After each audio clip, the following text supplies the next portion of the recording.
കാട്ടാക്കടയിൽ അന്യസംസ്ഥാന തൊഴിലാളിയിൽ നിന്ന് മാരക മയക്കുമരുന്നായ ഹെറോയിൻ പിടികൂടി. തച്ചോട്ടുകാവ് മേഖലയിൽ നടത്തിയ പരിശോധനയിൽ 27 ഗ്രാം ഹെറോയിനുമായി അന്യസംസ്ഥാന തൊഴിലാളി പിടിയിലായി. പശ്ചിമ ബംഗാൾ സ്വദേശിയായ ആസാദ് ഹുസൈനെയാണ് കാട്ടാക്കട എക്സൈസ് സംഘം അറസ്റ്റ് ചെയ്തത്.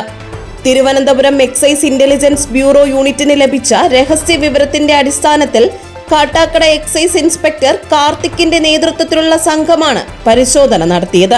തുടർന്നുള്ള നടപടികൾക്കായി പ്രതിയെ കാട്ടാക്കട എക്സൈസ് ഓഫീസിലേക്ക് മാറ്റി. ഇയാളെ നിലവിൽ എക്സൈസ് ഉദ്യോഗസ്ഥർ ചോദ്യം ചെയ്തു വരികയാണ്. ഓപ്പറേഷൻ തണ്ടറിന്റെ ഭാഗമായിട്ട് എക്സൈസിന്റെ IB ടീമും കാട്ടാക്കട എക്സൈസ് റേഞ്ച് ഓഫീസും തമ്മിലുള്ള സംയുക്തമായ ഒരു പരിശ്രമത്തിലാണ് ആസാദ് ഹുസൈൻ എന്ന വെസ്റ്റ് ബംഗാൾ സ്വദേശിയെ ഇപ്പോൾ അറസ്റ്റ് ചെയ്തിരിക്കുന്നത്. ഇവരുടെ കൈവശത്തിൽ നിന്ന് ലഭിച്ചത് 27 ഗ്രാം ഹെറോയിനാണ്. കുറച്ച് നാളായിട്ട് നമ്മൾ പുള്ളിയുടെ നിരീക്ഷണത്തിലുണ്ടായിരുന്നു. പിന്നെ പുള്ളി ഇവിടെ കാട്ടാക്കടയിൽ ജോലി ചെയ്തിട്ടുണ്ട്.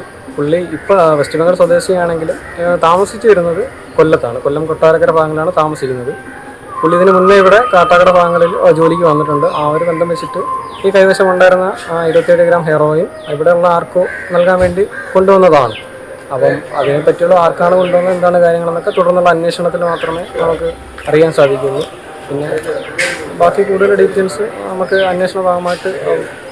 ലഹരിമരുന്ന് കൈവശം വെച്ചതുമായി ബന്ധപ്പെട്ട് കൂടുതൽ വിവരങ്ങൾ അറിയുന്നതിനായി അന്വേഷണം തുടരുമെന്ന് അധികൃതർ അറിയിച്ചു. GTV news, Kattakada.